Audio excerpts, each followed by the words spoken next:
नमस्कार, vision IAS के news today के इस अंक में आप सभी का स्वागत है। इस अंक में हम आपके लिए लेकर आए हैं यूपीएससी परीक्षा की दृष्टि से महत्वपूर्ण कुछ अहम खबरें। इस अंक के साथ मैं हूं दिव्या तोमर। आइए सबसे पहले बात करते हैं इस अंक की हेडलाइंस के बारे में। विश्व मौसम विज्ञान संगठन ने global sea level rise and implications की फैक्ट्स एंड फिगर शीर्षक से रिपोर्ट जारी की। InfoCrop simulation model real time में कृषि उपज पर हीट वेव के प्रभाव का पूर्वानुमान करेगा। हाइब्रिड और इलेक्ट्रिक वाहनों का तीव्र अंगीकरण एवं विनिर्माण योजना 2 यानी कि फेम 2 के तहत अधिक इलेक्ट्रिक बसों का ऑर्डर दिया जा रहा है। मिजोरम विधानसभा ने समान नागरिक संहिता के अधिनियमन का विरोध करने वाला संकल्प अपनाया। वैश्विक स्तर पर चीनी की कीमतें 6 वर्ष के उच्चतम स्तर पर पहुंच गई हैं। गृह मंत्रालय ने पिछले 5 वर्षों में हिरासत में हुई मौतों का विवरण साझा किया। और आइए अब खबरों पर विस्तार से चर्चा करते हैं। इस अंक की सबसे पहली खबर विश्व मौसम विज्ञान संगठन से है और ये पेपर 1 के टॉपिक समुद्र से जुड़ी हुई है। WMO यानी कि विश्व मौसम विज्ञान संगठन ने global sea level rise and implications की फैक्ट्स एंड फिगर शीर्षक से रिपोर्ट जारी की है। रिपोर्ट में ये रेखांकित किया गया है कि जलवायु परिवर्तन तथा विशाल हिमराशियों के पिघलने से वैश्विक समुद्र जल स्तर में जो वृद्धि होगी उससे लघु द्वीपीय राष्ट्र और घनी आबादी वाले निचले शहरी इलाके किस तरह से प्रभावित होंगे। इस रिपोर्ट के निष्कर्षों में कहा गया है कि भारत, चीन, बांग्लादेश, नीदरलैंड विश्व स्तर पर समुद्री जल स्तर में वृद्धि के सर्वाधिक खतरे का सामना करेंगे। वर्ष 1901 से 2018 तक वैश्विक औसत समुद्र जल स्तर में 0.20 मीटर की वृद्धि दर्ज की गई है। वर्ष 2020 में वैश्विक आबादी का लगभग 11% हिस्सा समुद्र तल से कम ऊंचाई वाले तटीय क्षेत्रों में रह रहा था। इस आंकड़े के 2050 तक 1 बिलियन से ज्यादा हो जाने की संभावना है। आपको बता दें कि वर्ष 1971 से 2018 के बीच सी लेवल राइज के लिए उत्तरदायी कई कारक रहे हैं, जैसे कि ऊष्मीय प्रसार 50% SLR के लिए जिम्मेदार है। जल के गर्म होने से जल का आयतन बढ़ जाता है। हिमनदों से बर्फ के पिघलने से 22% SLR होता है। बर्फ की चादरों की हानि 20% SLR के लिए उत्तरदायी है। वर्ष 1992 से 1999 और 2010 से 2019 के बीच बर्फ की चादरों की हानि की दर 4 गुना बढ़ गई है। भूजल भंडारण में परिवर्तन 8% SLR के लिए जिम्मेदार है। समुद्री जल स्तर में वृद्धि के प्रभावों की बात करें तो जलभृत और कृषि मृदा समुद्री लवण के कारण प्रदूषित हो जाते हैं। तटीय क्षेत्रों में आने वाली बाढ़ के कारण जलीय प्रजातियों के पर्यावास स्थलों को नुकसान पहुंचता है। इसके अलावा तटीय अवसंरचना, मानव जीवन या फिर आजीविका के समक्ष भी खतरा उत्पन्न होता है। सी लेवल राइज को नियंत्रित करने के लिए भारत ने कई पहलें आरंभ की हैं, जैसे कि एकीकृत तटीय क्षेत्र प्रबंधन के लिए राष्ट्रीय रणनीति बनाई गई है। तटीय विनियमन क्षेत्र अधिसूचना 2019 जारी की गई है। इसके अलावा वैश्विक स्तर पर भी उत्कृष्ट उपाय किए गए हैं, जैसे कि इंडोनेशिया ने विशाल समुद्री दीवार बनाई है और चीन ने स्पंज शहर का निर्माण किया है। और अब आपको संक्षिप्त परिचय देते हैं विश्व मौसम विज्ञान संगठन के बारे में। WMO का मुख्यालय जिनेवा, स्विट्जरलैंड में है। इसकी स्थापना 1950 में WMO कन्वेंशन को अपनाने के बाद एक अंतर सरकारी संगठन के रूप में की गई थी। इसकी उत्पत्ति अंतर्राष्ट्रीय मौसम विज्ञान संगठन यानी IMO से हुई है, जिसकी स्थापना 1873 में हुई थी। WMO का उद्देश्य पृथ्वी के वातावरण की स्थिति और व्यवहार, भूमि और महासागरों के साथ इसकी अंतःक्रिया और इसके द्वारा उत्पन्न मौसम और जलवायु तथा इनके परिणाम स्वरूप जल संसाधनों के वितरण पर अंतर्राष्ट्रीय सहयोग और समन्वय के प्रति समर्पित एक संस्था है। इसकी सदस्यता की बात करें तो 193 सदस्य देश और राज्य क्षेत्र इसके सदस्य हैं। भारत भी इसका एक सदस्य है। इसके अलावा विश्व मौसम विज्ञान कांग्रेस इसकी सर्वोच्च संस्था है। ये संयुक्त राष्ट्र की एक विशेष एजेंसी है। अगली खबर कृषि क्षेत्र से है। इन्फोक्रॉप सिमुलेशन मॉडल रियल टाइम में कृषि उपज पर हीट वेव के प्रभाव का पूर्वानुमान करेगा। भारतीय कृषि अनुसंधान संस्थान ने पंजाब और हरियाणा राज्यों में फसल की उपज पर गर्म मौसम के प्रभाव को मापने के लिए अपनी तरह का पहला प्रयोग किया है और इसके लिए इन्फोक्रॉप संस्करण 2.1 का उपयोग किया गया है। इन्फोक्रॉप संस्करण 2.1 भारत का एकमात्र डायनेमिक क्रॉप सिमुलेशन मॉडल है। इसे 2015 में IARI ने विकसित किया था। इन्फोक्रॉप संस्करण 2.1 उपज पर जलवायु परिवर्तन और फसल प्रबंधन के तरीकों के दीर्घकालिक प्रभाव का अध्ययन करता है। इसमें 11 फसलों के लगभग सभी स्थानीय किस्मों के जीवन चक्र से जुड़े हुए आंकड़े फीड हैं। ये 11 फसलें हैं धान, गेहूं, मक्का, ज्वार, बाजरा, अरहर, काबुली चना, सोयाबीन, मूंगफली, आलू और कपास। इन्फोक्रॉप में मापदंड नियमित अंतराल पर अपडेट किए जाते हैं।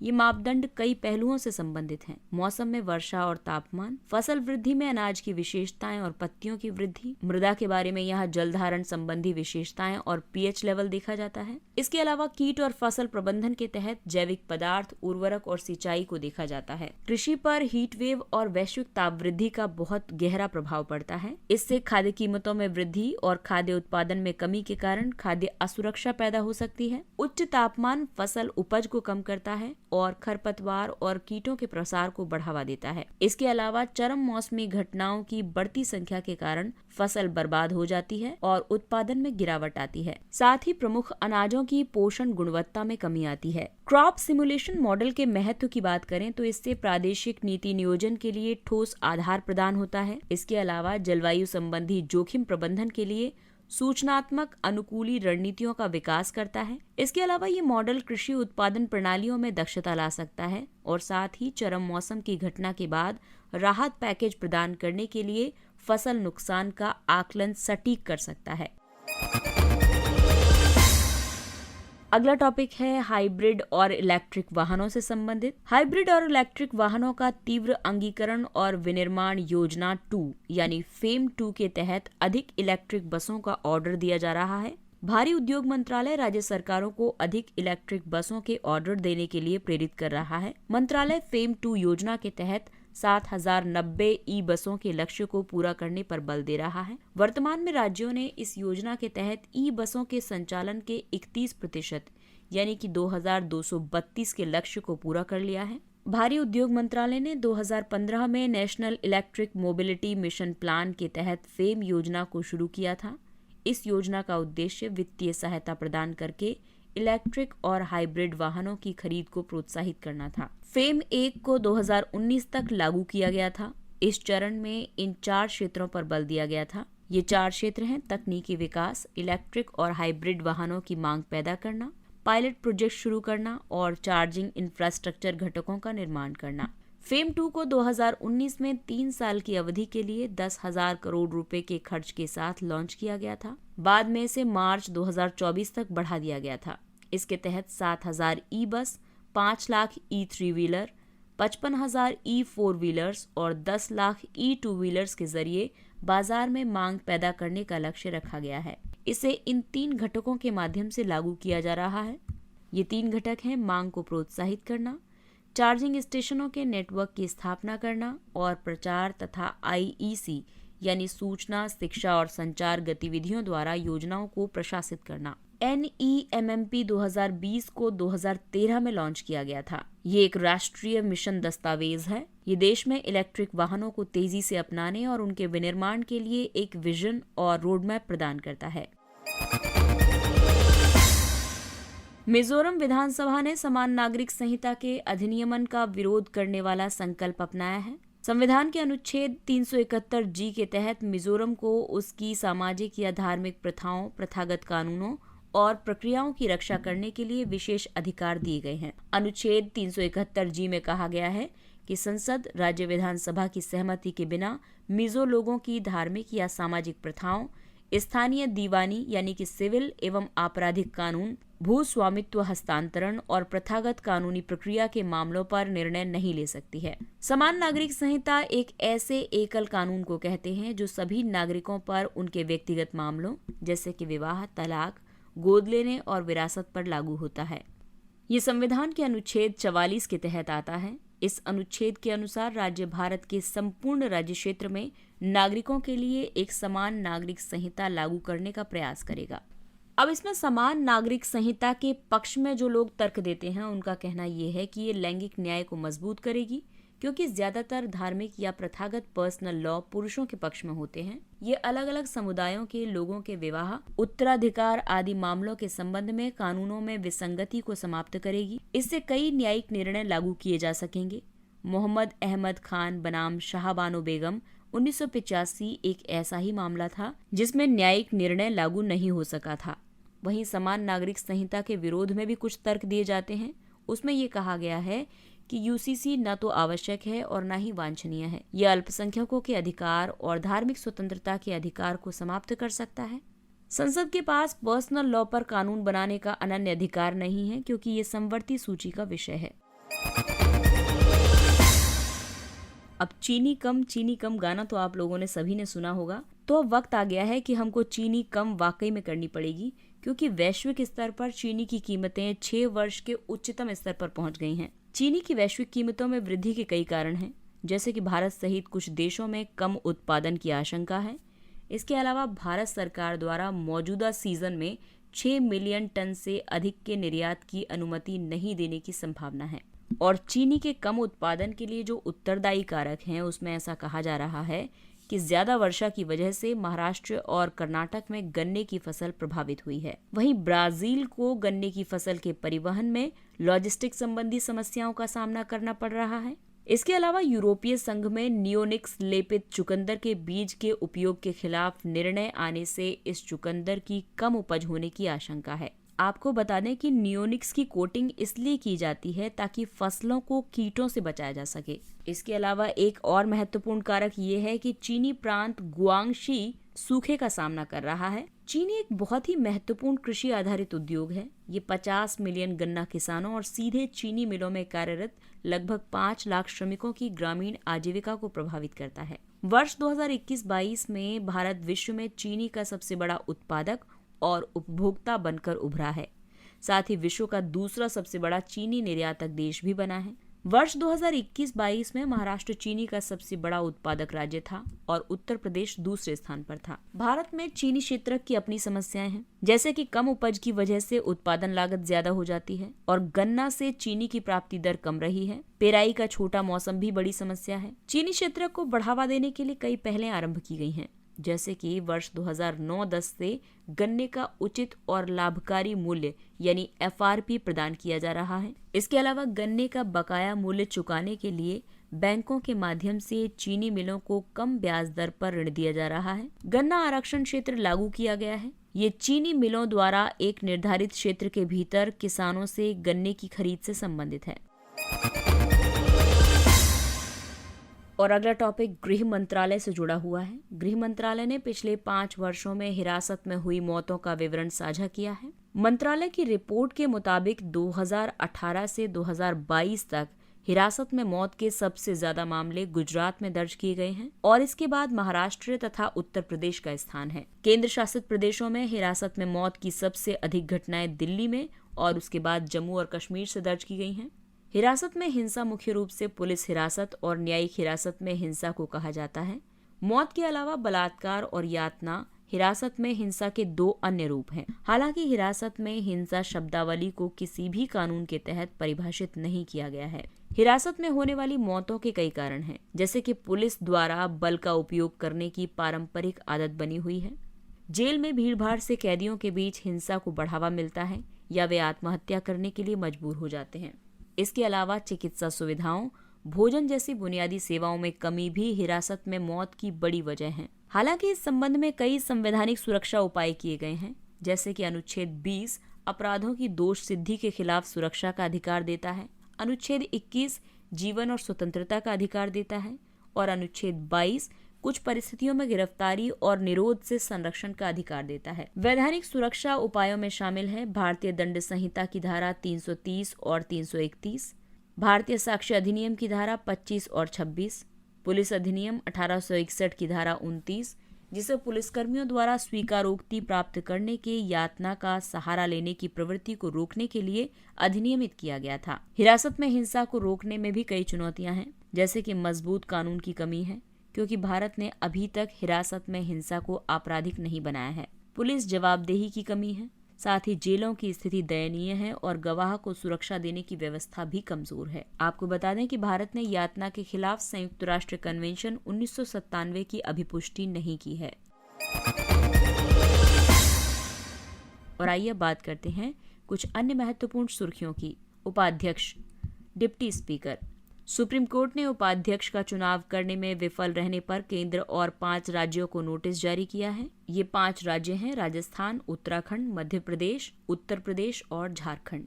उपाध्यक्ष से संबंधित संवैधानिक प्रावधानों की बात करें तो अनुच्छेद 93 के मुताबिक लोकसभा अपने 2 सदस्यों को अपना अध्यक्ष और उपाध्यक्ष चुनेगी।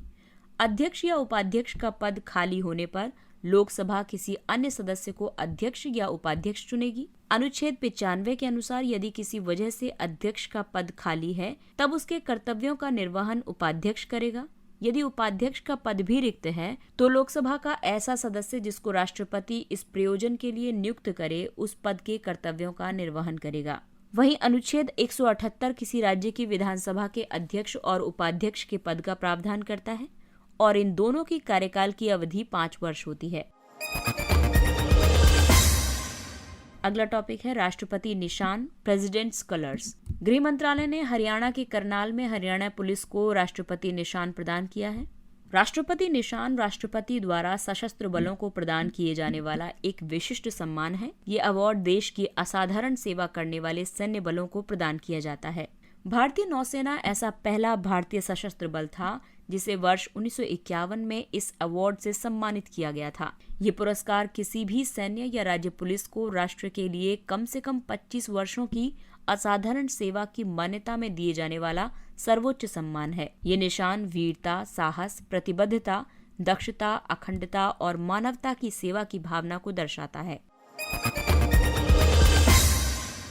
अगला टॉपिक है हस्तांतरण मूल्य निर्धारण। हस्तांतरण मूल्य निर्धारण से जुड़े नियमों का पालन नहीं करने के आरोप में आयकर विभाग ने ब्रिटिश ब्रॉडकास्टिंग कॉरपोरेशन बीबीसी के कार्यालयों की जांच की है। हस्तांतरण मूल्य निर्धारण संबंधित उद्यमों के बीच या असंबंधित पक्षकारों के बीच लेन देन के मूल्यों को निर्धारित करने की प्रक्रिया है। इसमें वस्तुओं, सेवाओं और प्रौद्योगिकी के हस्तांतरण के मूल्यों को भी शामिल किया जाता है।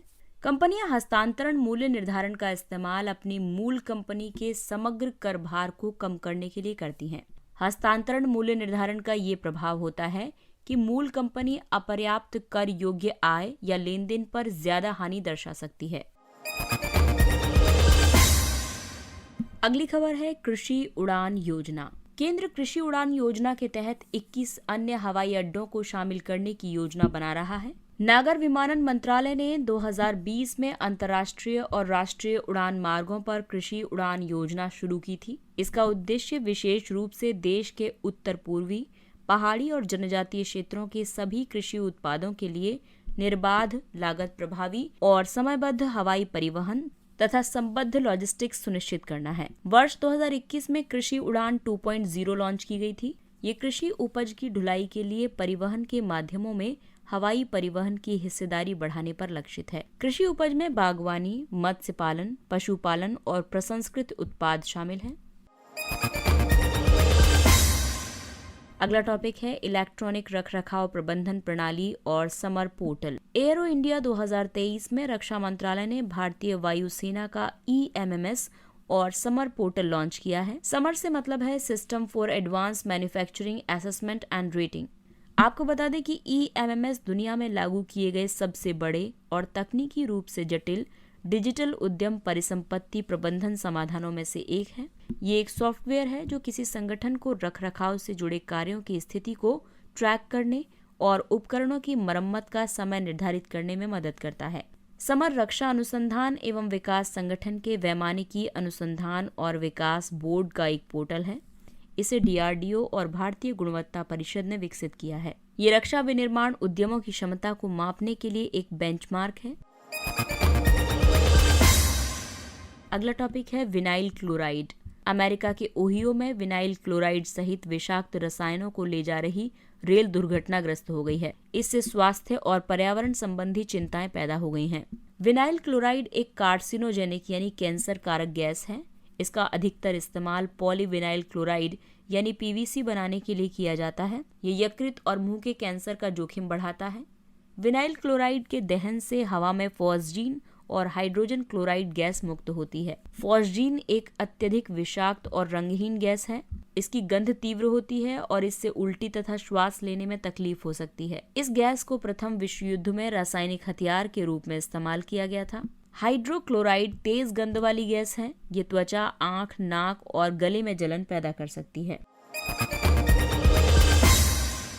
अगला टॉपिक है Marburg virus disease. Equatorial Guinea ने मारबर्ग वायरस डिजीज के अपने पहले मामले की पुष्टि की है। मारबर्ग वायरस फाइलोवायरस कुल का हिस्सा है। इस कुल में इबोला वायरस भी शामिल है। हालांकि अलग अलग वायरस होने के कारण भी इन दोनों से होने वाले रोग के लक्षण चिकित्सकीय रूप से समान हैं। मारबर्ग वायरस डिजीज हवा के जरिए नहीं फैलता है। ये मानव से मानव संचरण के माध्यम से फैल सकता है। मारबर्ग के उपचार के लिए अभी तक कोई अधिकृत टीके या दवाएं उपलब्ध नहीं हैं। हालांकि रिहाइड्रेशन उपचार विधि से इसके लक्षणों को कम करके इसके संक्रमण से बचने की संभावना को बढ़ाया जा सकता है। मारबर्ग वायरस डिजीज के सबसे पहले मामले का पता 1967 में जर्मनी के मारबर्ग और फ्रैंकफर्ट तथा सर्बिया के बेलग्रेड में चला था। अगला टॉपिक है मंकी पॉक्स। विश्व स्वास्थ्य संगठन ने कहा है कि 2023 की शुरुआत में ही विश्व स्तर पर मंकी पॉक्स के मामलों की संख्या 85,000 से अधिक हो गई है। इसके कारण 93 लोगों की मौत भी हो गई है। ये एक पशुजन्य वायरल रोग है। इसके लक्षण चेचक के समान होते हैं। हालांकि ये अपेक्षाकृत कम संक्रामक है। ये रोग संक्रमित व्यक्ति के निकट संपर्क में आने से फैलता है। ये फ्लू जैसे लक्षण और मवाद से भरे त्वचा के घाव का कारण बनता है। ये संक्रमण पहली बार 1970 में अफ्रीका के डेमोक्रेटिक रिपब्लिक ऑफ कॉन्गो में एक 9 महीने के बच्चे में देखा गया था। ये पुरुषों के साथ लैंगिक संबंध रखने वाले पुरुषों में फैल रहा है। जेनियोस यानी इमवेम्यून और इमवेनेक्स वैक्सीन को एमपॉक्स और चेचक के संक्रमण से बचने के लिए विकसित किया गया है। और आइए अब चर्चा करते हैं सुर्खियों में रहे स्थलों के बारे में। न्यूजीलैंड, यहाँ की राजधानी वेलिंगटन है। न्यूजीलैंड ने चक्रवात गैब्रियल के कारण आई व्यापक बाढ़ और भूस्खलन की वजह से आपातकाल की घोषणा की है। न्यूजीलैंड दक्षिण प्रशांत महासागर में स्थित एक द्वीपीय देश है। ये पॉलिनेशिया का दक्षिण पश्चिमी भाग है। ये एक दूरस्थ भूमि है जो अपने निकटतम पड़ोसी ऑस्ट्रेलिया से 1600 किलोमीटर दक्षिण पूर्व में स्थित है। कुक जल संधि इसके 2 मुख्य द्वीपों को विभाजित करती है। ये रिंग ऑफ फायर का हिस्सा है। रिंग ऑफ फायर परिप्रशांत भूकंपीय पट्टी है। ये क्षेत्र सक्रिय भूकंप और ज्वालामुखीय गतिविधियों के लिए जाना जाता है। इसकी सबसे लंबी नदी वाईकाटो है और इसका सर्वोच्च पर्वत शिखर माउंट कुक है। इसके साथ ही ये अंक समाप्त होता है। अगले अंक में फिर मुलाकात होगी कुछ अन्य महत्वपूर्ण खबरों के साथ। तब तक अपने लक्ष्य के लिए तत्पर रहिए और अगर आपको हमारा कंटेंट अच्छा लगता है तो इसे लाइक, सब्सक्राइब और शेयर जरूर करें। और अब हमें यानी विजन IAS की पूरी टीम को दीजिए इजाजत। नमस्कार।